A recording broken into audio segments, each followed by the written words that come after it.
Olá, pessoal que for chegando aí, muito boa noite. Sejam bem-vindos e bem-vindas a mais uma aula ao vivo, mais uma aula em formato de live, mais um encontro aqui no perfil. E hoje a gente vai receber as meninas do Psicanaliticamente, a Raquel Fole e a Luciana Reis, que vão bater um papo aqui com a gente sobre esse filme francês, que é o filme do Pequeno Nicolau, que é um filme muito bacana, que ajuda a gente a pensar várias coisas, tanto da psicanálise como um todo, e principalmente da psicanálise com crianças. Então sejam todos muito bem-vindos aí, o pessoal que está entrando, o pessoal que está chegando. Já vi que o Psicanaliticamente já está aqui. A hora que quiser solicitar para entrar, pode solicitar para a gente já começar a bater um papo. E você que está aqui, clica nesse aviãozinho que tá aí do lado, que você continua na live e você vai mandar isso, você vai mandar o convite da live para os seus amigos, para os seus colegas, para mais pessoas participarem aqui com a gente. E você não perde nenhum momento da live. Por que eu sempre convido as pessoas a participarem? Porque eu tenho uma preocupação muito grande com a transmissão da psicanálise, a transmissão de uma forma acessível, numa linguagem clara, democrática. E esse é um espaço que eu tento contribuir com isso, né? Essas aulas que são aqui online para qualquer pessoa do Brasil e do mundo assistirem, de qualquer lugar, e sem investir mais do que o seu desejo, né? Então, compartilhem para chegar a psicanálise para mais pessoas. Vamos ver quem vai entrar. Já cliquei para aceitar, vamos ver se chega lá para elas.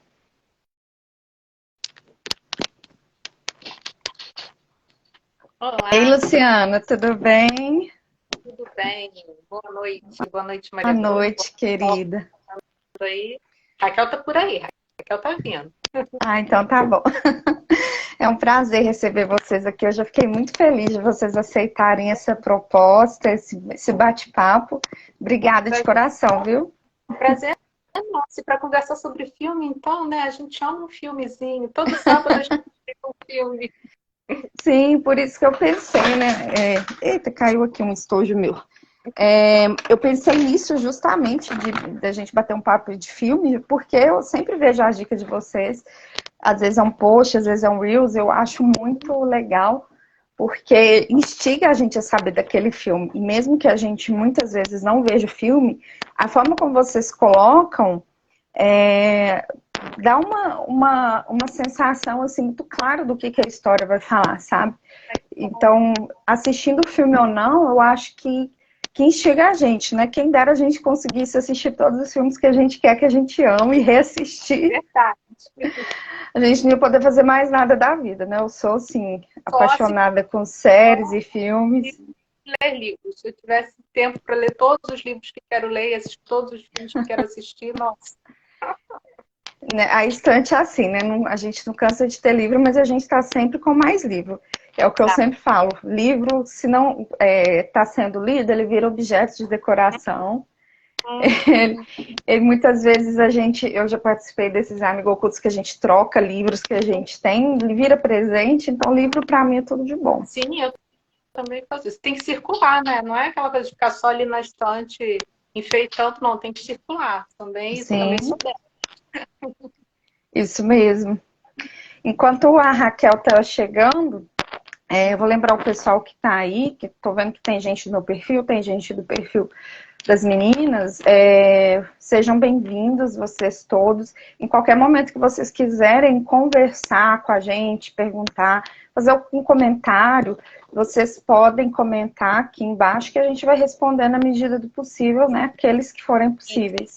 Sim, Raquel tá avisando aqui que ela vai se atrasar uns minutinhos, mas tá vindo. Ah, Me avisou aqui. tranquilo. Ah, tranquilo. Então vamos lá, eu vou fazer uma pequena introdução. Aliás, antes de fazer a introdução do filme, eu vou apresentar. Aliás, deixar que a Luciana se apresente o trabalho também do perfil delas. Fica à vontade, Lu. Então, é isso, né? Eu sou a Luciana, né? Não sou psicóloga, né? Eu sempre falo isso, eu vim da área do direito, sou formada em direito, né? Fiz uma especialização em criminologia, em direito penal também. Então, assim, né? Nada a ver. né? Mas em determinado momento eu me apaixonei pela psicanálise, conheci Freud, conheci Lacan. Lacan estou conhecendo ainda, né? Às sextas-feiras, né, Maria Bruna, a gente tem lá os Uhum. grupos dos grupos e, nossa, né, eu fico ali pensando. Mas Sim, cada dia mais apaixonada pela psicanálise, e aí eu abandonei o direito, vivo integralmente da psicanálise hoje, e a gente tem esse perfil, né, aqui no Instagram, né, eu e a Raquel, que é justamente isso que você estava falando, a questão da transmissão da psicanálise, a questão de tornar a psicanálise acessível, né, e aí a gente vai fazendo, né, os nossos posts diários sobre diversos temas, sempre envolvendo a psicanálise. A gente fala sobre as questões pessoais, às vezes a gente faz um post mais técnico, né? Tem uhum, filmes à luz da psicanálise. Então, assim, a gente vai fazendo toda a nossa postagem aí semanal, diariamente, né? Toda semana, diariamente, é, com esse objetivo de tornar a psicanálise algo acessível, algo que seja simples para todo mundo, né? Embora não seja uma coisa simplória, né? Mas que seja acessível. Né? O nosso sim. objetivo é esse. Raquel, quando chegar, ela se apresenta. Não vou falar sobre ela. Não, Nós tudo bem.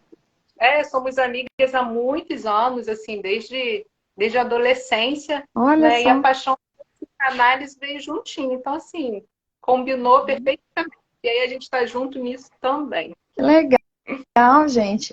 Então, vocês se conheceram antes da psicanálise, né? A psicanálise veio depois da amizade. Sim, a gente está na psicanálise. Eu fiz terapia, assim, em muitos momentos da minha vida, né? Psicoterapia, com psicólogo, TCC e tal, né? Mas estou, assim, nesse percurso da psicanálise desde 2019, né? Mas Raquel eu conheço desde a gente menininha, adolescente mesmo. Legal. Pois, essa parte a gente pula, o tempo deixa para lá, mas é bastante. Ah, que bom. Eu acho muito bom quando essas amizades, né, reforçam mais uma vez o que a gente vê na psicanálise, né, a importância do laço social para nossa vida Isso, pessoal, profissional, sem laço social, quem somos nós, né? exatamente, exatamente. E foi justamente Raquel quem me trouxe para a psicanálise. Porque ela sabia que eu sempre gostei dessa coisa de estudar, sempre gostei dessa coisa da terapia, de me Uhum. entender, de mente e aquelas coisas todas. E aí eu estava num momento da vida assim, meio paradona, já tinha meio que desistido do direito. E foi Raquel que me chamou, "Lu, vamos estudar psicanálise, vamos embora. Olha eu, né? Não estou fazendo nada, vamos. Foi fazer o que da vida, né? Vai mexer com algo que vai ser uma luta pro resto da vida, não precisa fazer mais nada. Mas é muito isso, né? A amizade faz isso. Ela sabia que era algo que eu ia me interessar, era algo que eu ia gostar, e o convite foi ali certeiro, né? Vamos estudar psicanálise? Eu falei, vamos embora, tô dentro. E aí não larguei mais, né? Fisgou, né? Quando o bichinho da psicanálise pica, já era. Já era. E é isso que aconteceu comigo, exatamente. Foi Muito isso. bom. Pessoal que tá chegando agora, né? Eu tô vendo que tem muita gente do perfil da Lu e da Raquel, né? Eu vou só falar de mim rapidamente para vocês. Ah, chegou aqui, Raquel. Quando quiser solicitar para entrar com a gente, Raquel, fica à vontade. Eu sou a Maria Bruna, sou psicanalista, psicóloga. Eu estou na mesma escola de psicanálise da Raquel, né? E foi de lá que eu comecei a acompanhar o trabalho dela junto com a Lu. Né? E como a Lu disse, eu estudo junto com ela toda sexta, lá nos grupos de estudos do Arthur, que também é da escola, do Ato Analítico. E estamos aí, estou em um período aí, uns 10, 12 anos já nesse percurso da psicanálise, entre análise pessoal, formação, pós-graduação, e inclusive a pós que eu fiz foi na área de crianças e adolescentes, foi onde eu tive contato com o pequeno Nicolau pela primeira vez, né? Arthur tá aqui, Oi. estamos juntos, Arthur. Então, foi lá que eu vi esse filme do pequeno Nicolau a primeira vez, e ele é muito legal, ele é muito curioso. Ele instiga a gente a pensar nos enigmas que a criança faz, as indagações que a criança faz. E a criança faz muitas, muitas indagações em todos os campos, não só da sexualidade, como da vida, sobre como as crianças vêm ao mundo. E é justamente quando o irmãozinho do Nicolau, né, começa no processo de gestação que ele vai se indagar. e ele com os amigos fazem os planos mais mirabolantes possíveis para poder saber o que ia fazer com aquele irmãozinho que ia tomar o lugar dele, né? Isso na fantasia dele ali, infantil, né? Que a gente sabe que pode existir sim o filho que é mais estimado pelos pais, isso é negado muitas vezes de ser falado pelo senso comum, mas a gente na psicanálise não tem papo na língua, a gente fala de tudo, mas não é necessariamente um filho ser mais estimado, não quer dizer que o outro vai deixar de ser desejado. Os filhos vão ocupar lugares diferentes na fantasia e no desejo dos pais, porque são diferentes. Assim como cada filho ama o pai de um jeito, não tem como amar de um jeito só. E aí é nessa indagação, com esse irmãozinho aí que o pequeno Nicolau chega, né, fazendo várias indagações e coisas mirabolantes para ver o que ele ia fazer com esse novo ser que ia vir roubar o lugar dele. Já aceitei a solicitação da Raquel, vamos ver se dá certo. Vamos ver se vai também. Alguém que está aqui com a gente já assistiu esse filme do pequeno Nicolau? Já ouviu falar, pelo menos? Nós Atende criança? Nós já indicamos lá no Psicanaliticamente, acho que em 2021, né? Olha, a gente já faz essa indicação de filmes há algum tempo, né? E acho que em 2021, se eu não me engano, nós indicamos o Pequeno Nicolau Que lá. bacana. Gente, a Raquel está aqui para mim, que ela está na sala, que ela entrou, mas não está aparecendo. Bugs do Instagram, né, gente? É, tem essas coisas. Ela tá mandando mensagem aqui para mim que ela não está conseguindo enviar a solicitação. Vê se você consegue convidar. É o que eu vou tentar fazer aqui agora, que a dela que saiu do ar, eu vou conseguir chamá-la agora. Procurar a É que ela Raquel aqui. Onde está a Raquel? Parece que a Raquel saiu da sala. Raquel, se você tiver aí, dá um oi pra gente, por favor, no chat. Pedir um pouquinho de paciência para você, gente. A gente já vai começar. As coisas da tecnologia ao vivo é assim. Eu tô aqui em Belo Horizonte, as meninas que eu saiba estão lá no Rio de Janeiro, então assim, tem um delay para chegar, já tem um delay para chegar da gente, né, uma para outra para chegar para vocês. E aqui agora à noite uma chuva, uma tempestade braba, assim, muita chuva, muita chuva. Pois é, eu tenho acompanhado, o Rio tem chovido muito, é uma coisa assim, de outro mundo. Ela tá falando que não tá conseguindo entrar. Vou tentar de novo. Vamos ver. Ela mandou aqui, eu tô colocando para aceitar de novo, vamos ver se vai dar certo. Agora foi. Olá. Oi, Raquel, seja bem-vinda. Obrigada. Eu não estava conseguindo fazer o convite, né, para entrar. Aparecia uma solicitação, mas não completava. Estava aqui, a hora que eu tentava te aceitar também, mas agora deu certo. Raquel, se apresenta para o pessoal antes da gente começar, né? Para todo mundo saber quem é você, esse trabalho maravilhoso que vocês fazem juntas. Sim. Eu entrei na psicanálise através também de um curso, né? A princípio, como a Olga falou, eu queria alguma coisa que me motivasse. Não sei se está dando para ouvir daí. Tá? Sim. Estou vendo bem.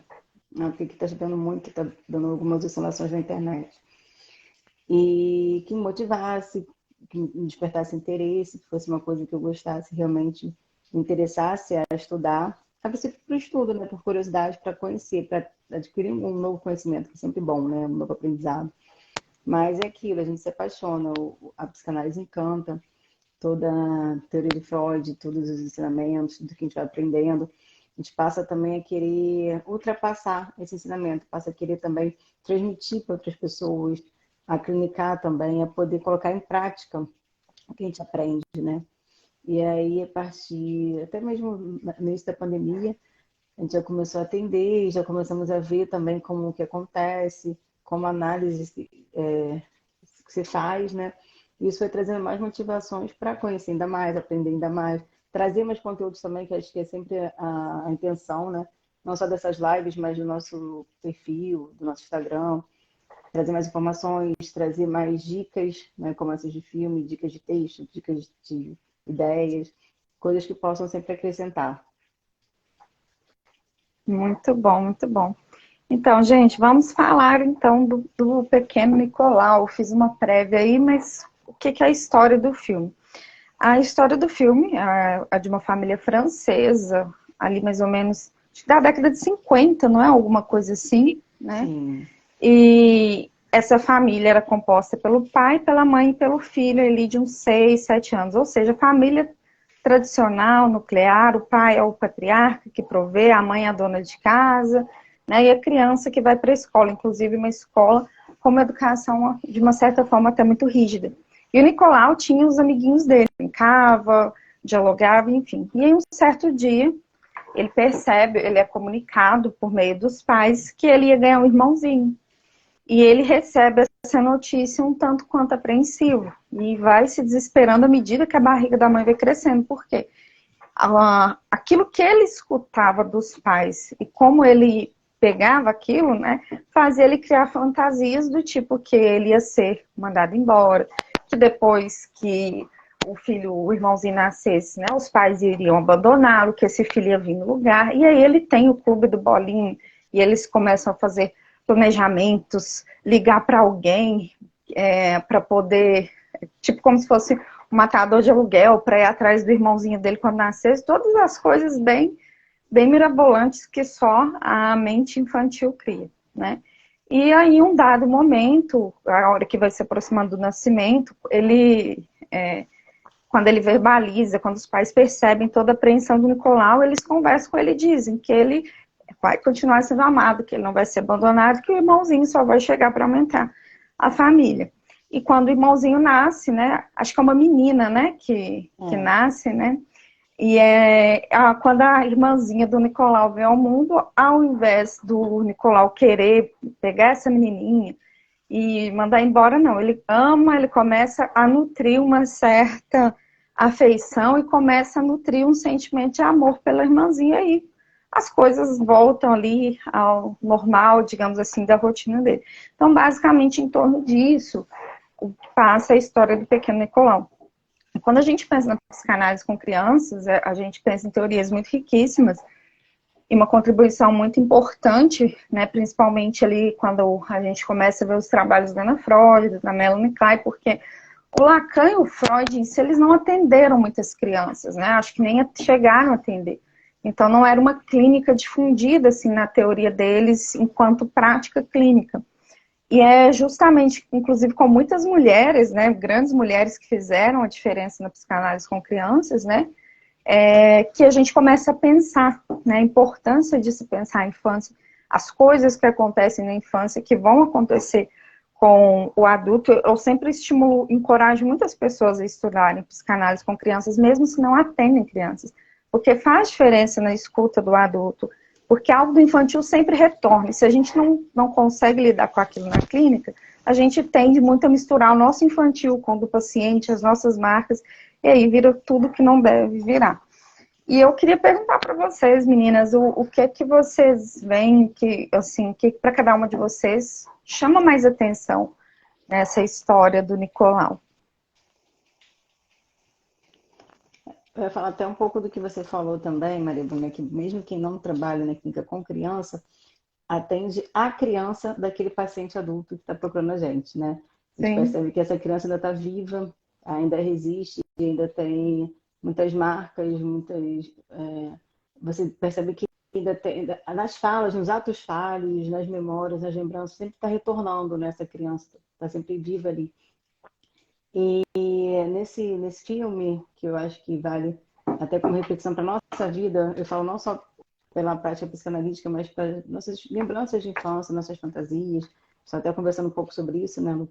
Que as coisas que as crianças fantasiam e às vezes pensa que vai ser de uma forma, é de outra.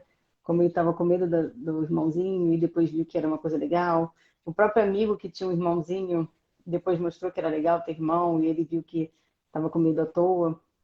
E acabou sendo uma irmã, quer dizer, quando ele estava aceitando a ideia, aí frustrou porque ele queria um irmão e era uma irmã. Daí teve que lidar com uma outra situação, né? Uma quebra de perspectiva ali. Sim. Né? Naquela expectativa que ele tinha do irmãozinho, mas que no final deu tudo certo. E a gente percebe que essa fantasia ainda existe, né, no adulto, porque é sempre um desejo de alcançar alguma coisa, um desejo de obter algo que ele quer, e às vezes, quando consegue aquilo, se frustra. Ou não era o que esperava, ou não era como esperava. Eu gosto muito de animação, e tem aquela animação da Era do Gelo, com os filhinhos, que é os Scratch, alguma coisa assim, que ele está sempre atrás de nós. Todas as animações ele está lá atrás de nós. E uma cena que é muito... eu chego a dizer que é triste, até tão frustrante, é quando ele consegue pegar nós, porque acaba toda aquela fantasia, né? Aquele desejo de pegar nós, se desfaz, ele percebe que não é nada daquilo, né? É só uma simples nós, e aí acaba a busca, né? Então, acho que a infância tem muito isso, da busca, e essa busca da infância retorna na fase adulta. Então, permanece a busca, né? A gente está sempre com essa busca. Então, eu acredito que esse filme traga essa reflexão, né? De que tudo que a gente ainda tem que buscar para saciar aquela fantasia da infância. Muito legal, acho muito pertinente isso. Pode falar, Lu. Alguém comentou aqui no chat que o áudio de Raquel está um pouquinho baixo. Vocês acharam baixo? Pra mim tá Eu ok. tô Pra mim tá ouvindo ok. tranquilo também. Não, eu tô perguntando também porque eu fiquei preocupada de estar oscilando um pouco, até pelo sinal mesmo. Né, tem isso, hoje tá complicado aqui. Tá Acho que caótico. E o que você percebe, assim, Lu, do filme? O que é que te chama atenção? O que é aquilo que te fisga no Nicolau? Então, no Nicolau são muitos detalhes, né? Muitos aspectos. Eu sou meio chatinha com filme, porque eu quero prestar atenção em tudo, eu quero falar sobre tudo, né? E o Nicolau ali, essa questão da infância, como vocês mesmos já falaram, tem muita coisa bacana ali na história do Nicolau que a gente pode trazer e pode abordar à luz da psicanálise. Mas eu acho que uma das coisas principais, assim, que, como você falou, né, que me fisga ali na história do Nicolau, é muito essa questão da fantasia, né? Porque como ele vai estruturando a realidade dele, o real dele, a partir da fantasia, né? E a fantasia que ele vai vivendo, como o Raquel falou, né? A partir do que o amiguinho conta, a partir da história do pequeno polegar que ele ouviu na escola, a partir de tudo que vai... porque a visão da criança é muito diferente da nossa, né? A gente tem essa coisa. E o filme mostra muito isso. Todo o filme é a partir da visão do Nicolau, né? É a perspectiva dele, né? Então eu acho muito interessante essa coisa da fantasia, como que isso vai sendo construído e a partir da fantasia a realidade dele, que vai se modificando, como a Raquel falou. Quando o amiguinho fala que ter irmão é ruim, ele fica preocupado e vai criando 1000 planos. Depois, quando ter um irmão é legal, a ideia dele, a fantasia dele em torno disso já muda. Mas aí não é um irmão, é uma irmã. Mas tudo, né, na vida de Nicolau ali, naquela idade ali de 7, 8 anos, não lembro exatamente, é tudo a partir da fantasia, né? E aí ele vai criando o real dele. A fantasia. E quando vocês foram falando disso, né? Quando ele faz a fantasia, ele aceita a ideia, é um irmãozinho, né? Aí ele começa a imaginar o irmãozinho jogando bola ali com ele, né? Já começa a achar ótimo. E quando vem descobre uma irmãzinha. Ainda naquele momento era muito difundido que futebol era coisa de meninos. As meninas iam fazer o quê? Briga de boneca, né? De costura. E aí ele chuta a bola para a irmã e a irmã não joga de volta, né? Na fantasia dele. Então é muito legal. Aí é uma nova castração, digamos assim, uma nova frustração com que ele tem que lidar. E ele tem que reconstruir aquilo ali, né? Simbolizar aquilo, elaborar, para poder dar lugar a essa irmã, né? Que não é um irmão, é uma irmã. Mas ele também poderia fazer coisas legais com essa irmã. Eu acho que a gente, assim, eu me lembro quando eu era criança, eu tenho só irmãos, eu não tenho irmã. Eu sempre ficava fantasiando, seria muito melhor se eu tivesse uma irmã, a gente ia poder brincar de boneca, disso, daquilo, a gente ia poder trocar a mesma roupa, tipo assim, será que seria melhor, né? Quando eu escutava de pessoas que tinham irmã, eu falava, eu preferia ter irmão, ela fica usando minhas roupas, estragando minha maquiagem, isso é muito chato. Então, assim, é aquela coisa, a grama do vizinho é sempre mais verde. Então, na nossa fantasia, o nosso nunca tá bom, o do outro vai estar melhor. E tem também a questão o que a gente estava falando até antes de começar a live, antes de Raquel chegar, estava falando, Raquel, aqui que a gente é amiga há muito tempo, né? Desde adolescente e tal. e que depois, né, que a gente acabou ingressando nesse percurso da psicanálise junto, e aí Maria Bruna falou a questão do laço social e como isso é importante.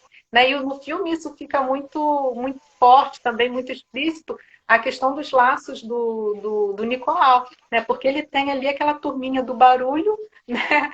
Tem todos os amiguinhos de todos os perfis, né? Tem o muito inteligente, tem o riquinho, tem o comilão, tem um de cada perfil, né? Mas é assim, é com quem ele vai convivendo e com quem ele vai fazendo os planos e como isso é importante também na construção de quem Nicolau vai se tornar, né? E aí eu acho isso muito interessante também. A gente nem tinha, eu mesmo não tinha me dado conta disso, mas aí quando Maria Bruna falou a questão do laço social e da nossa amizade que nos trouxe até aqui, né? No caso eu e Raquel, nunca lá atrás, na adolescência, a gente nunca pensou nisso, né? Mas foi a nossa amizade que fez com que a gente estivesse aqui hoje na psicanálise. E aí eu fiz esse link, né, com os amiguinhos de Nicolau lá também. Porque a partir do que os amiguinhos iam falando, iam mostrando para ele, ele vai criando a realidade dele. Né? É legal ter irmão, não é legal e tal, vamos criar um plano, vamos falar com fulano para sequestrar meu irmão. Aquelas histórias todas que ele vai desenvolvendo ali ao longo do filme, né? Mas isso também é muito forte, os amiguinhos estão o tempo todo junto com ele ali. E também a união deles, né? Quando eles tinham um objetivo, eles se uniam. Se fosse para arrecadar um dinheiro, se fosse para fazer algum tipo de arte, né? Eles estavam sempre unidos naquela função ali, naquela missão. E isso também é uma coisa que revela que existe uma força nessa união, né? Quando a gente se une, quando a gente tem um objetivo, seja lá qual for, quando tem mais pessoas juntas, acaba dando certo, dando mais impacto, dando mais incentivo. Tem Sim, muita coisa legal nesse filme. até porque o Sim. desejo, né, da gente só se constitui a partir do outro, né, do grande outro que nos precede. Quando você diz da historinha lá do bonequinho, do bichinho correndo atrás da nós, é aquilo, o desejo é aquilo ali, claramente. A gente passa a parte da vida correndo atrás de um objetivo. A partir do momento que a gente consegue aquele objetivo, deixa de ser tudo aquilo que a gente imaginava que era, porque nunca é. O desejo, né, Arthur fala muito disso nos grupos, que o desejo nunca é aquilo que a gente imagina, o desejo é sempre o desejo de uma outra coisa, né? Então, se a gente não encontra uma forma de continuar desejando, de lidar com esse desejo alcançado e com aqueles não realizados, a gente passa a vida uma busca, mas não uma busca desejante, uma busca até repetitiva, né, de um gozo, de uma coisa que a gente fica só se mortificando atrás das coisas e não conseguindo, né, como obsessivo que deixa sempre para amanhã. Mas me conta uma coisa, vocês atendem crianças, adolescentes ou não? Sim, eu tendo, no momento, estou até atendendo três adolescentes, mas eu sou aquelas adolescentes naquela fase de transição, né? Lá com 17, 16 anos. Ainda não tive experiência com criança. Eu tive também com adolescente mais jovem, na faixa dos 12, 13, mas não tive experiência com crianças, né, da cidade, do Nicolau, por exemplo.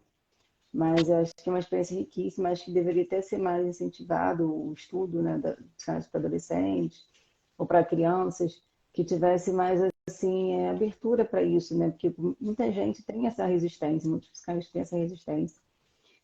Inclusive, eu já tive uma situação de ter também um paciente um pouco mais jovem, de 12 anos, que, na verdade, quem acabou ficando como paciente foi a mãe, porque às vezes acontece também dos pais perceberem que eles precisam também, né, fazer análise, até para lidar com esse adolescente, mas nunca se preocuparam em fazer, né? Mas quando acontece de perceber uma necessidade do filho, procura para o filho, né? E Sim. alguns pais precisam também fazer e não se dão conta disso, só se dão conta quando o filho precisa, né? Às vezes os filhos são os incentivadores da procura pela análise pelos pais, né? Então é importante também os pais estarem atentos a eles e aos filhos também, quando existe uma necessidade. Mas, em primeiro lugar, como existe sempre, a gente fala sempre que a imagem do adulto é a base, é o responsável, né? Então, também é importante que eles procurem para que eles possam dar suporte para os filhos. Uhum. Isso é até, acho que um dos desafios quando se atende criança é lidar com esse sintoma dos pais que tendem a colocar na criança, né, a causa do sintoma. E, na verdade, muitas vezes é o contrário, o sintoma da criança ele se origina a partir de algo que é dos pais. Né? Eu acho que é um dos maiores desafios em atender a criança, é o trabalho que tem que ser feito o tempo todo com os pais, com a escola da criança, o médico da criança, né? Não é incomum a gente receber crianças ou adolescentes encaminhados para avaliação psicológica, para fazer laudo, para, enfim, que já tem algum diagnóstico, como se aquilo tudo também fosse a verdade da criança. É como se o problema estivesse na criança. A gente vai vendo que a criança tem algo dela ali, mas muitas vezes não é só dela. Em alguns casos nem é dela. Né? E o ético da nossa parte, em muitos casos, talvez seja não atender aquela criança se a gente perceber que ela não tem demanda. Né? E como se recusa um paciente? Bem difícil às vezes, né? A gente precisa ter coragem. A Mi Silvéria ainda disse, né, que os filhos são os sintomas dos pais, né? Exatamente. Tem um texto do... agora eu lembro se é do Miller ou do Lohan, mas eu acho que é do Miller, que é a criança, né, entre a mãe e a mulher, em que ele vai dizer justamente de como a criança, ela serve como esse sintoma dessa mãe, e que ela é um divisor importante entre essa mãe e essa mulher. Mas também depende de como essa mãe e mulher vai fazer essa divisão, como que ela vai se ocupar do lugar de mãe sem deixar de ser mulher. Isso é um desafio enorme, né, enorme, porque a sociedade está aí o tempo inteiro, ainda esse grande outro batendo na tecla, que temos, né, que ser mães, abrir mão de tudo, que ser mãe é não desejar mais, é fazer tudo para o filho, é deixar de ser mulher, né, e não é assim. Na verdade, eu penso que uma boa maternagem, muitas vezes, ela passa justamente pelo lugar da mulher também, o poder ocupar o lugar, né, em relação àquele filho. Mas, Lu, e você atende crianças também? O que você vê como desafio dessa clínica? Não, eu nunca atendi crianças, mas também nunca chegou, né? Nunca chegou. Assim como Raquel, já atendi, hoje não, né? Mas já atendi adolescentes, né? Mas adolescentes ali mais nessa fase de transição mesmo, de 16, 17 anos. Menores que isso eu não atendi ainda não. Mas é um desafio, realmente, né? Então, assim, eu não tenho nem muito o que dizer, não sei como seria. Porque eu tô, Maria Bruna falando, né? Tá aí na psicanálise já há muito tempo, né? Eu comecei a atender, né, tem pouquíssimo tempo, então assim, a experiência ainda é bem pouquinha, né? Então assim, não chegou nenhuma criança ainda, né? Não sei como seria, mas imagino que sim, um desafio. Mas sabe, Lu, eu acho que tempo nenhum é suficiente quando a gente está falando de psicanálise. O tempo é muito relativo, né? Assim, é sempre um mistério, sempre passa por algo de um não saber. E acho que muito da dificuldade de atender crianças passa por isso, porque você está o tempo inteiro ali lidando com não saber. A criança te quer saber sobre tudo, ela te pergunta sobre tudo, ela tem resposta para tudo, né? Ela não quer perder no jogo. Então, muitas vezes a gente lidar com o não saber que a gente não quer lidar, né? Fazer um manejo de lugares ali que a gente não quer muitas vezes fazer.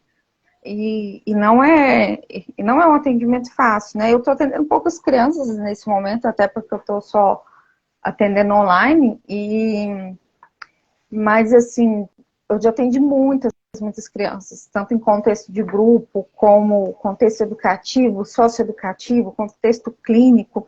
Já dei aula para muitas crianças, né? Eu já devo, entre as aulas de música e dança, eu já devo ter dado aula para mais de 1.000 crianças e adolescentes. E assim, era um super desafio. A maioria desse período era quando eu estava na graduação. Então, muito daquilo que eu via acontecendo, que eu vinha estudando, eu começava a pensar ali, via acontecendo com as crianças ali, com adolescentes, às vezes a projeção, algum sintoma que estava dizendo de algo da relação com os pais, ainda mais no contexto socioeducativo. E não era muito fácil, muitas vezes, de lidar, né? Até porque eu também não estava ali para lidar como analista, né? Não, era um outro lugar. E o meu lugar como eu já era professora antes, eu tenho uma influência muito grande da educação, era muito difícil, às vezes. Quando eu me formei, que eu já comecei a atender, eu ainda estava dando aula. Eu fiquei 2 anos dando aula quando eu comecei a atender na clínica, e às vezes eu não sabia como separar esses lugares. Eu estava lá no consultório, a hora que eu estava vendo, eu falei, gente, eu estou ocupando um lugar que não é meu, que é um lugar de educador. E aí eu estava lá dando aula e eu ficava querendo escutar a criança, colocando ela para falar de alguma coisa.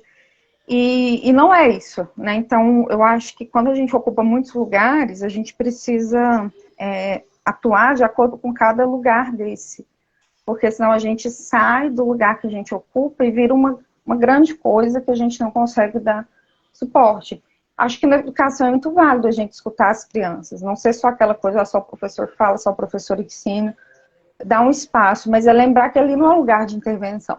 Assim como o lugar da clínica, eu não estou lá para fazer regra para a criança, para dizer o que ela pode e o que ela não pode fazer.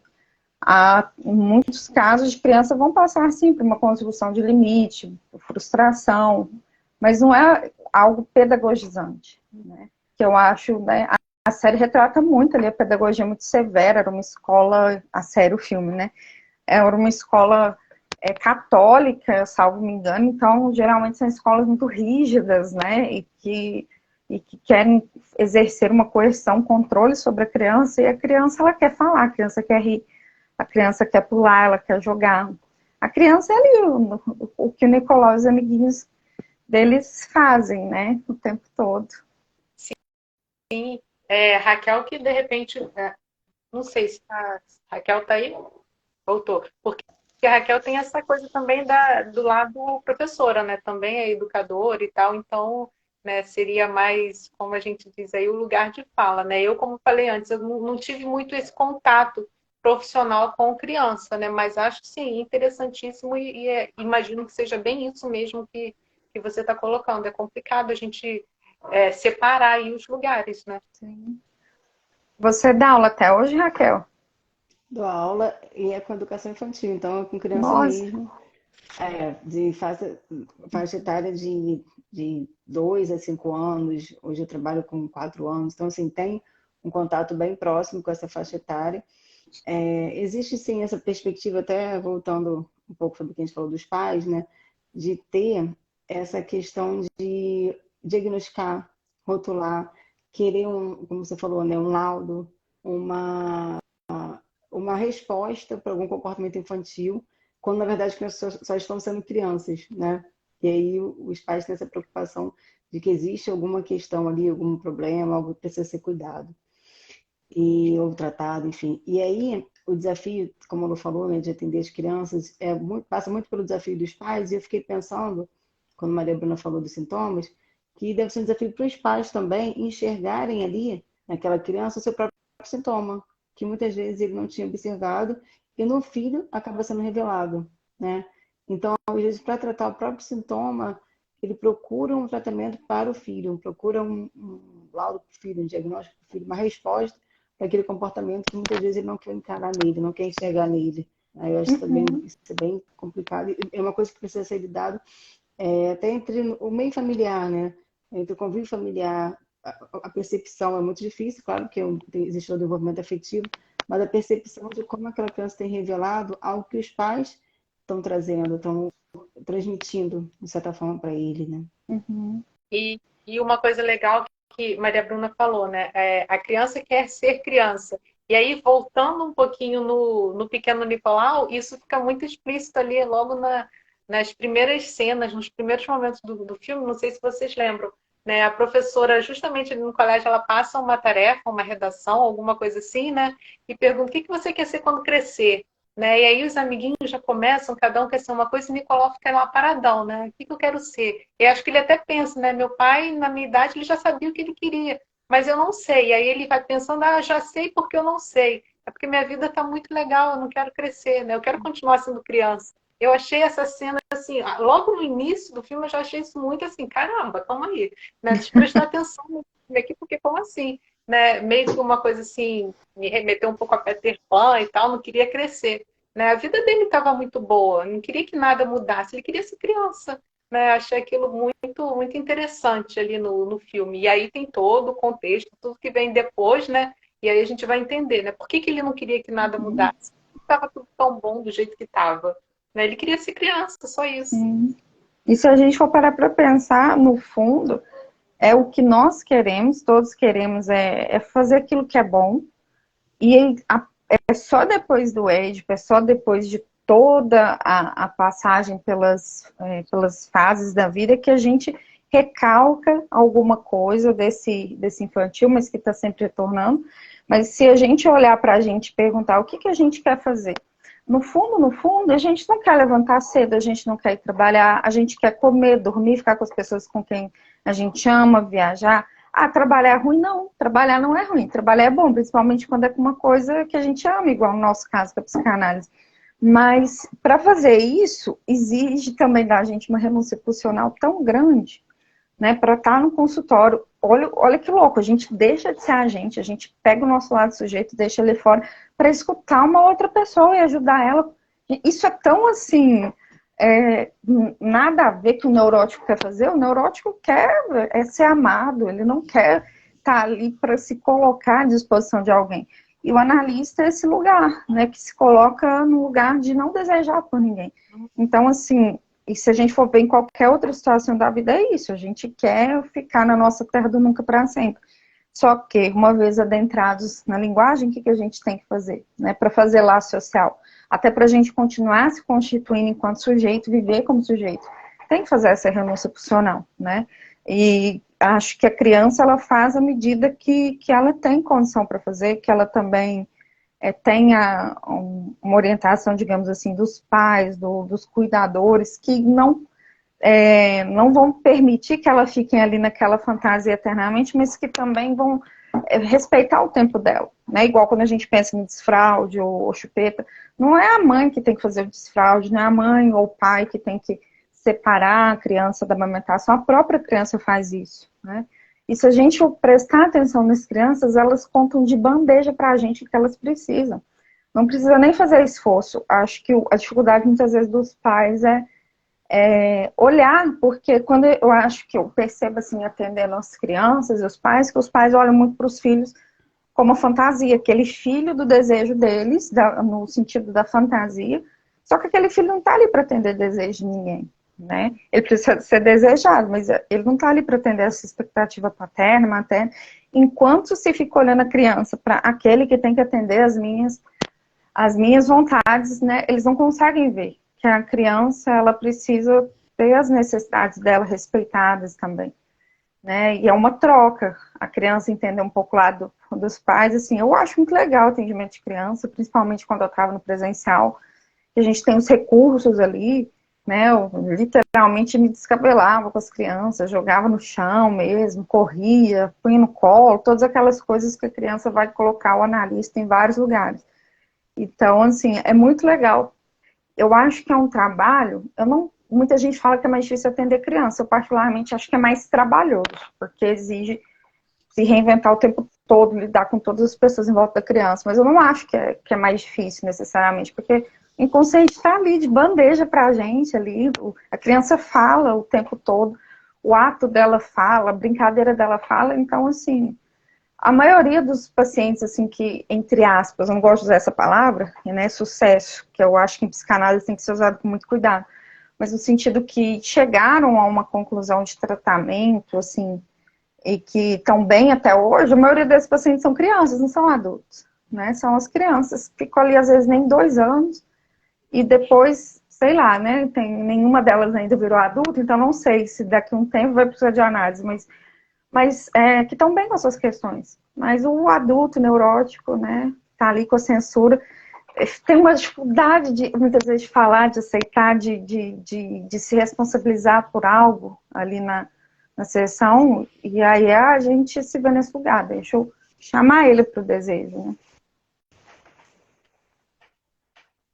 A criança não adquiriu tantos filtros ainda, talvez, né? Sim. É bem por aí, né? Não tem recalque ainda, não tem. Enquanto não passa ali pelo Édipo, assim, não tem aquele superego ali formado, então a criança tá ali com o que ela fala, né? Ela é aquilo que ela tá pensando de fato, né? Muitas vezes, algumas vezes não, né? Porque existe uma maldade infantil que não é essa maldade que as pessoas pensam, né, gente? Quando a gente pensa na questão perversa polimorfa da criança, né, que o Freud vai falar, A criança, ela vai ter uma questão aí de maldade, de egoísmo, mas não é pejorativo, é dela. Ela tentando até se separar desse outro, entender o mundo, né? Às vezes reproduzindo algo que nem é dela. Então tem muitas coisas.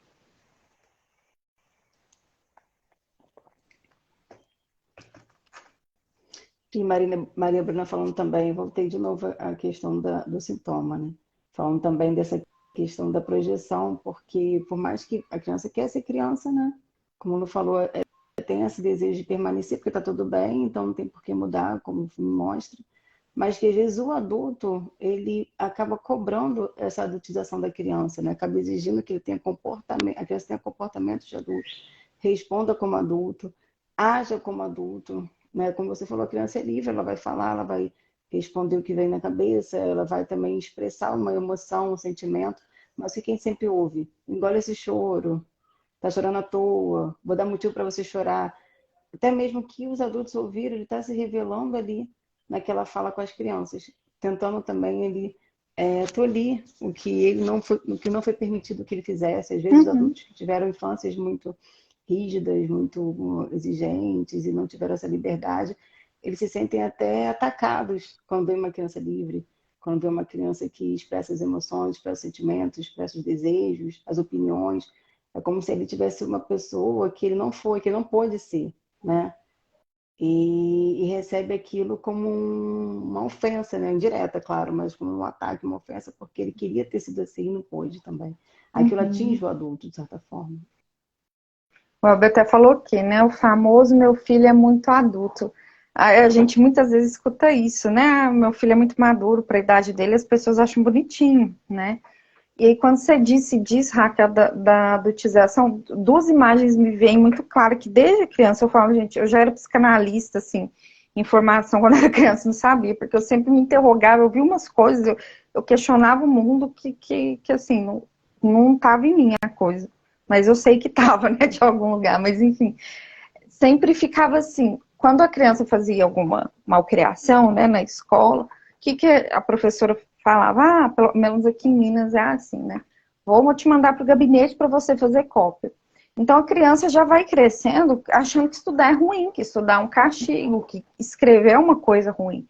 Então, muitas vezes, até uma certa época, as crianças iam bem, gostavam de estudar, e a partir de um certo momento, quando algo delas começava a aparecer, não pode, vou te tolir fazendo o quê? Estudando. Então, parece que a criança já crescia com aquilo, né? Assim, pelo menos a leitura que eu fazia na época da situação. Outra coisa que eu vejo muitos pais falarem para as crianças é: se você não parar disso, aquilo, né? Vou te levar no hospital para tomar injeção. A criança, a primeira vez que vai para o hospital, já tem um troço, porque já sabe que injeção é uma coisa ruim, nem tomou, né? Aí vai tomar vacina, parece que o mundo está acabando, mas por quê? Aí, os pais que ensinaram para ela que aquilo dói, que aquilo é ruim, né? A hora que a criança dá o show dela, como os pais nomeiam, acham ruim, culpam a criança que é mal criada, a criança que, nossa, mas você tá desse tamanho e ainda tá fazendo isso, mas os pais ensinaram aquilo, né? Então, acho que falta um pouco, muitas vezes, de um diálogo que acolha a criança, né, que deixe a criança falar dela, né. Essa adultização também a gente vê muito, assim, em bonecas, desenhos. Eu tô vendo bonecas, assim, que são expressões de mini adultos, igual era a Barbie antigamente, mas era a Barbie, era só a Barbie que era daquele jeito, era uma coisa... Só que em torno da Barbie eu acho que ainda tinha muito mais o significado de princesa do que de crescer. As Barbies, princesas, aquelas coisas. Agora, hoje não. As crianças querem o quê? As bonecas que parecem adultos, de vestido colado, jogos que às vezes não são, assim, apropriados para a idade, assim, que às vezes a criança não está nem entendendo o que é aquilo e por quê. Não é por causa dela, é porque somos nós, adultos, que de alguma forma expomos a criança a isso, né? Eu lembro de uma vez estar atendendo uma criança e ela pediu meu celular e pesquisou. Ela não sabia escrever, mas ela pesquisou pela voz, né, que hoje tem isso, para duas mulheres namorando peladas, beijando peladas, uma coisa assim. A criança na época tinha uns 5, 6 anos. Eu fico pensando, isso não é do universo infantil, de onde que veio isso, né? Então, aquilo que o pai coloca na criança, geralmente não é da criança. É algo que realmente que o pai que está colocando. Ele realmente já colocou algo dele ali e nem percebeu, né? Não sei se vocês percebem dessa forma também. Uhum. É como eu falei, né? Não tenho nenhuma experiência no atendimento com crianças. Mas aí, conforme vocês estão falando, e aí eu vou me remetendo às lembranças do filme, né? O Pequeno Nicolau. E aí, quando Maria Bruna falou sobre essa questão de que a criança tem uma maldade, tem uma coisa ali, mas é dele e tal, eu fiquei me lembrando muito um aspecto do filme que é também algo que me chamou a atenção, é a angústia de Nicolau ali na tentativa de manter aquele lugar privilegiado, né? Ele era o filho único, né? Não tinha, era ele e os pais, e aí de repente ele se sente ameaçado com a chegada de um possível irmão. Então, nessa dele se sentir ameaçado, quantas coisas ele fez para preservar aquilo que de repente poderia ser visto como, lá, né, que garoto levado, lá, presepeiro, olha o que ele está fazendo. Né? E as coisas, ele chegou a contratar alguém para raptar o irmão, uma coisa assim, né? Então, assim, nossa, que maldade, né? Não, ele estava ali querendo preservar o lugar dele e fazendo o que fazia parte da realidade dele, né? Dentro de toda a fantasia que ele criou, ele não tinha maldade naquilo ali, ele estava preservando o que era dele, né? Aquele lugar privilegiado dele que estava sendo ameaçado. Então, de repente, eu percebo que pode ser que tenha isso também, não, claro, que não só no filme, mas em crianças aí que, de repente, né, vocês podem atender, ou até na escola, Raquel, lidando com as crianças menorzinhas ali, deve ter muito disso também que fica retratado no filme. Né? Essa questão da preservação, ou se sentir ameaçado por algo, de alguma forma. Sim. Eu acho que tem sim, mas não é algo só do filme, não. Não, eu falo muito na escola, assim, nesse período de início de ano, que a gente percebe, assim, que existe ainda uma insegurança, uma incerteza, toda essa questão de adaptação, de você sentir mesmo que a criança está num ambiente estranho, né, que ela está tendo que ainda se reconhecer naquele lugar. E algumas crianças choram, que é natural. E a gente começa a pensar assim, nossa, eu também choraria, né? Mas é difícil a gente colocar no lugar da criança. Só que a gente, como adulto, já foi tolhido, até mesmo essas emoções, a gente já se obriga a fazer coisas talvez que a gente não queira fazer naquele momento, mas porque a gente sabe que tem responsabilidades, tem obrigações, tem compromissos. E a criança que ela se permite sair daquela rotina, daquela situação que foi colocada, não fala que eu vou porque mandar ou foi porque tem que fazer, ela se permite também expressar que não está satisfeita, permite expressar insatisfação, ela chora, né? Ou ela levanta, ou ela fala que vai embora, ou ela quer pegar as coisas dela, né? Ela reage de alguma maneira para mostrar que não está confortável, né? Que não está ainda se sentindo, não está se sentindo totalmente à vontade ali. Tem alguma coisa que está estranha, né? E às vezes a gente percebe isso também, né, gente? Que a gente às vezes não consegue expressar isso, a gente sente algum incômodo, sente algum mal-estar, mas a gente se inibe, né? Se priva, acaba se travando para demonstrar o que a gente está sentindo, porque na infância isso já foi tolhido, na infância isso já foi castrado, né? A gente já percebe que não pode mais demonstrar essas emoções. E na escola eu vejo muito isso, e às vezes eu comento isso também. Eu tô dizendo, vocês também não estariam chorando para voltar de férias, para voltar no primeiro dia de aula, porque a gente não pode, né? Você tem que fazer uma obrigação, os boletos vão vencer, enfim, todas as questões da vida adulta. Mas a criança, ela tem essa liberdade e ela percebe que ela tem como botar isso para fora, ela consegue expressar isso de uma maneira mais pontual, né? Não só como a gente vai deixando nas entrelinhas. Uhum.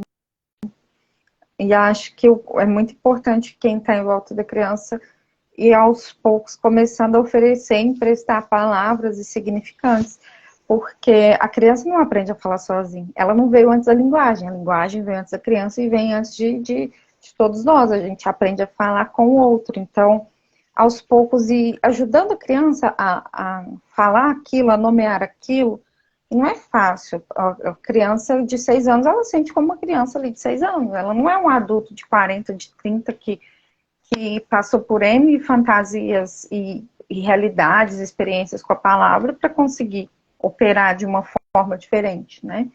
Talvez se a gente fizer o exercício de vez em quando de lembrar, né? A gente foi criança, a gente fez aquilo, né? Eu gosto muito de fazer esse exercício com os pais, principalmente pais de adolescente, que falam, ele quer fazer tatuagem, piercing, que tem aquela coisa de desespero. Eu falo, olha, vamos lembrar da gente? A gente foi adolescente, né? A gente quis essas coisas. E aí, como é que foi na sua época? Qual foi o recurso para sair da situação, para lidar com isso, né?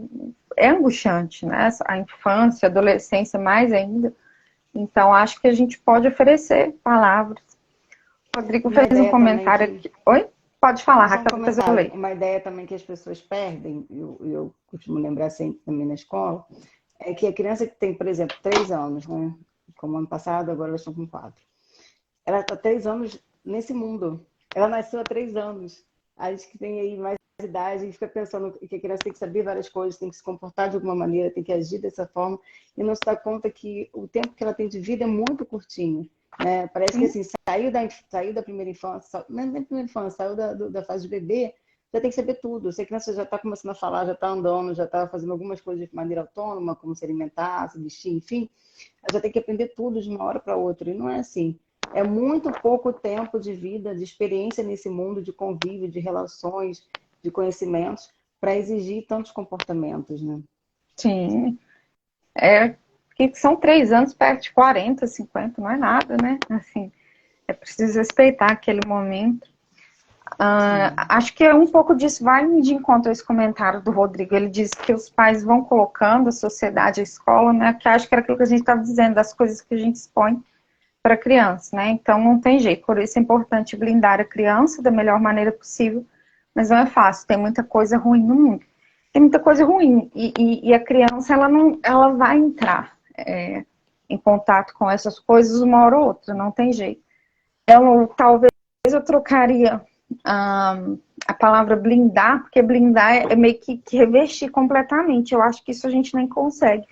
Mas talvez por proteger, também não sei se proteger é a melhor palavra, mas assim, aqui me vem à mente, que proteger não é deixar de expor a criança, mas é tentar colocar uma barreira ali para ela, ou tentar filtrar aquilo que chega para a criança e tentar ir ajudando ela a lidar com aquelas questões à medida também que vai chegando. Não é a gente colocar para a criança, falar, hoje eu vou sentar e vou te explicar o que é sexo, uma criança de 4 anos, não. Mas se a criança de 4 anos chega para o pai e pergunta, o que é isso, né? O que é masturbação, o que é isso? É encontrar uma forma de filtrar aquilo e colocar em palavras que a criança possa compreender. Porque não responder também dá muito mais espaço para a criança ficar curiosa e isso vai gerando um enigma. Muitas vezes esse enigma, ele vira adoecedor. Quando a criança não consegue recursos, ela não consegue a ajuda, né, desse outro que está ali com ela, isso vira um motivo de adoecimento. Né? A palavra adoece, mas é por meio dela também que a gente se cura, é por meio dela também que a gente se constitui, então a gente pode oferecer algumas palavras para ajudar a criança, né, com esses dilemas, que hora ou outra vão aparecer para ela. O sexo, a droga, o namoro, né? E muitas das coisas, namoro não é ruim, mas o que seria um namoro de criança? Tem muito aquela campanha de vez em quando, né? Na época do 18 de abril ali, a criança não namora. Mas o que é a criança não namora? O que é um namoro para criança? Às vezes namoro quando a criança fala, tô namorando fulano. E o que vocês fazem? A gente brinca junto, a gente divide o lanche. Então, acho que ao invés de já proibir, que isso é censurar. É coisas que os nossos pais passaram que eu acho que não levou ninguém a lugar nenhum. Mas é perguntar para a criança, deixar ela contar o que quer namorar. O problema do adulto é escutar da criança aquilo a partir do nosso lugar, e não do lugar, né, da criança. Né? Também cobrar que criança seja também com o mesmo comportamento de adulto, né? Sim, quando ele não falou, tem que ter. Quando ele falou de blindar e você fala de proteger, eu vejo também muitos casos de superproteção, que também não é bom, né? A gente tem que sempre encontrar um equilíbrio. E tem uma frase até de uma outra animação do Procurando Nemo que fala disso, né? Ele fala exatamente isso, ele responde para o pai, o pai fala, olha, eu não quero que nada aconteça com você. Aí ele fala assim, mas nada acontecer comigo, nada vai acontecer comigo. Então, essa questão também dos pais se preocuparem em proteger demais a criança, de não permitir que ela faça nada, que ela conviva com ninguém, não experimente nada, também faz com que essa criança também não viva, Sim. né? Fique sempre naquela redoma e não tenha experiências, né? Por mais que possam ser experiências dolorosas, porque ninguém quer ver, por exemplo, um filho que vai sofrer uma rejeição de algum amiguinho, ou vai ter que dividir um brinquedo com o amiguinho, ou vai ter que, às vezes, tomar até uma mordida, um tapa, porque as crianças reagem assim de algumas maneiras para poder. É aquela coisa da disputa do território. Alguém falou aqui também que acontece isso com os animais, né? Os cachorros, quando eles percebem que tem um outro, eles disputam, né? Eu também passei por isso com os meus cachorros. Porque eles querem disputar o território e as crianças têm esse instinto também de disputar o território, de buscar aquele brinquedo para si, aquele espaço para si, disputar às vezes a atenção do adulto, que o adulto está dando mais atenção para um do que para outro. No Pequeno Nicolau mostra muito isso também, né? Porque a preocupação dele com o irmão era ter que disputar essa atenção. E a forma dele chamarem atenção, a forma de buscar essa atenção para si, às vezes realmente mordendo, beliscando, né? Uma questão assim, não instintiva, mas funcional, né? Faz parte do ser humano. Então ele vai querer agir de alguma maneira para que seja notado, para que seja visto, né? Que seja naquele momento atendido a sua necessidade. E é natural. Exato. Esse filme, O Pequeno Nicolau, ele é bem completinho nessa questão da infância, porque enquanto vocês estavam falando, eu lembrei disso também, né? Enquanto Maria Bruna falava essa questão da palavra, né? A gente tem que responder, mas responder de forma que seja suficiente para aquele momento, né, da criança. E no filme mostra muito isso também, né? O efeito das palavras dos adultos sobre Nicolau ali, porque a partir da palavra, do que ele ouve, né? Os pais conversando, do que ouve os pais falando ali entre eles, ele toma a palavra dos pais ali como referência e vai por associação, né? Ele vai construindo ali sua fantasia e todo o recurso, né, frente o real, o que é real para ele, né? Tudo que ele vai desenvolver ao longo do filme ali com os amiguinhos, aquelas trapalhadas todas, é a partir do que ele ouviu os pais comentando, que ele ouviu os pais conversando, né? Então, como é importante também a gente ter cuidado, né, no que a gente vai falar e como falar, né? Eu não sou mãe, né? Olha, não sou mãe, não atendo crianças, né? Mas sou tia, tenho contato com crianças e meu sobrinho há pouco tempo estava vendo um filme, não lembro nem qual era o filme, mas aí, o filme, depois, quando acabou, ele perguntou, Tia Lu, o que é uma virgem? Eu, caraca, né? Ele respondeu que é uma virgem. Aí dei uma resposta, respondi, conversei com ele, acho que ele entendeu, porque ele depois, não, ok, entendi, tá, entendi. E aí ficou tudo bem, não perguntou mais nada. Né? Mas assim, tem que responder, tem que dar algum retorno, né? Mas de forma que seja suficiente para aquele momento, né?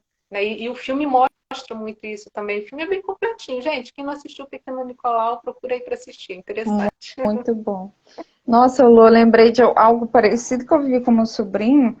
Eu não lembro agora a palavra. Eu sei que eu falei com ele alguma coisa assim do tipo, eu não sei se era palavra especial, não sei. Aí ele perguntou o que é especial. Ele perguntou para mim o que era. Era uma palavra assim que a gente usa no dia a dia e eu não sabia explicar. Eu falo, gente, como é que eu vou explicar isso aqui para ele, né? Eu falo, tipo assim, não era nada demais, mas foge a palavra. Às vezes a gente fica tão ali no automático, eu acho que isso é um momento, as crianças nos convidam o tempo inteiro a sair do automático e refletir sobre o que a gente vive, sobre o que a gente fala, sobre o que a gente escuta. Teve uma pessoa que acho que comentou naquela hora que a Raquel estava falando, de uma criança de 3 anos, que são 3 anos. Né? E aí uma pessoa que colocou, né, 36 meses é um tempo do que a gente paga no financiamento de um carro, né? Então, assim, é quase a gente colocar a criança, querer pensar que ela está além daquele lugar e que não está, né? Não está e nem tem que estar. Aí teve uma outra pessoa que perguntou também sobre chupeta, como tirar a chupeta. Eu acho que, não, assim, particularmente a minha visão, que não é o adulto que tira, não é a gente que tem que tirar. a gente oferece um suporte para a criança, né? A hora que ela consegue lidar com certas questões, a chupeta não é mais necessária, o paninho. A gente tem que lembrar que a chupeta é um objeto transicional, né? A criança precisa de uma certa segurança e ela leva aquele objeto geralmente para todo lugar, ou no momento de dormir, porque ela precisa de uma certa segurança que ela ainda não tem, né? Que ela ainda não consegue lidar. É meio que um objeto para ajudar a separar dos pais. Então, se ela não pode estar com os pais o tempo todo, ela está com aquele objeto. Então, tirar de uma vez vai ser algo muito traumático para a criança. Mas, e conversando com ela, deixa eu experimentar, eu acho que as coisas do tipo, vou trocar a chupeta por uma boneca, por um carrinho, também não acho que seja legal. Mas aí, conversando com a criança, né? Você ainda gosta? Como é que é isso para você? É legal, não é? E a hora que não for mais importante para a criança, ela deixa por ela, né? Mas alguém mais tem algum comentário, gente, sobre esse tema de psicanálise com crianças, ou o filme do Pequeno Nicolau, que eu também faço aí o convite para vocês assistirem, que é muito bom. Se alguém tiver mais algum comentário, pergunta para colocar aqui para a gente já está aqui há mais de uma hora, de tão gostoso que é falar sobre esse assunto, mas acho que amanhã nós também voltamos para as nossas obrigações de adulto, né, dos boletos. Então, em algum momento tem que ter fim também, nada pode ser para sempre. Raquel, Lu, vocês querem fazer um comentário final enquanto o pessoal vai pensando? Agradecer mais uma vez, né, por esse seu convite. E que seja a primeira de outras lives também que a gente possa fazer, ou de filmes, ou de outros temas, coisas que sejam pertinentes, né? Psicanálise, e até mesmo estudos que a gente possa acrescentar também nas lives. E convidar também as pessoas a seguir nossos perfis, psicanaliticamente, né? Que tem sempre conteúdo voltado para, não só da psicanálise, mas para reflexões, a gente traz também algumas reflexões que acaba sendo psicanálise também, né? Porque tá tudo envolvido ali, não tem como fugir. A gente até brinca, porque a gente fala assim, quando a gente vai indicar algum filme, né? Pode ser qualquer filme, eu já indiquei terror, comédia. Acho que a Raquel travou para você também, Lu? Pô, travou um pouquinho. Mas daqui a pouco ela volta, eu vi que travou um pouquinho, mas sempre estava voltando. É complicado. Mas eu também agradeço muito vocês de estarem aqui e convido vocês a seguirem o perfil das meninas, que é muito bom, é um perfil muito, muito legal. Eu lembro de filme, um dos primeiros perfis que eu lembro é o perfil do Psicanaliticamente, porque é de lei, toda semana tem um dia que vocês fazem, né, do filme. Eu nem tinha, acho que a Raquel falou, né, que é dia de sábado, eu nem tinha reparado que era sábado. Eu só sei que é tão marcante para mim que eu sabia que toda semana ia ter alguma coisa, e é muito legal. Então, quem não segue, as meninas, né, segue lá o Psicanaliticamente. É isso. E de minha parte também eu quero agradecer pelo convite, né? Você fisgou a gente, sim, pegou o nosso ponto fraco, né? Porque a gente fala, a gente indica, sim, toda semana a gente vai alternando, uma semana eu indico, na outra semana a Raquel indica, e juntou as duas questões, né? O cinema e a psicanálise. E aí, conversar sobre isso foi, assim, foi muito bacana, foi muito gostoso estar aqui com vocês. Obrigada, Maria Bruna, pelo convite. Obrigada a todo mundo que entrou, que participou, que foi deixando comentários aí. Vim da pouquinho que meu irmão entrou aí também, agora no finalzinho. Obrigada, gente. Obrigada. Foi uma delícia esse bate-papo aqui e que venham outros. Sim, com certeza. Eu agradeço muito a disponibilidade de vocês, o carinho, né? Essa conversa tão agradável que a gente nem vê o tempo passar, né? É a obrigação do relógio no outro dia que chama a gente. Mas eu espero também que a gente faça mais momentos assim. Inclusive, o pessoal que está aqui, quem for assistir a gravação depois, eu sei que muita gente assiste a gravação, mas fala depois. Se tiverem sugestão de tema que vocês gostariam de ver a gente trazendo numa live ou até em posts, deixa aqui depois no direct ou do Psicanaliticamente ou no meu, que vai ser um prazer trazer o tema que vocês sugerirem. Mas obrigada, gente. Um abraço, ótima noite para todos. Tchau, tchau.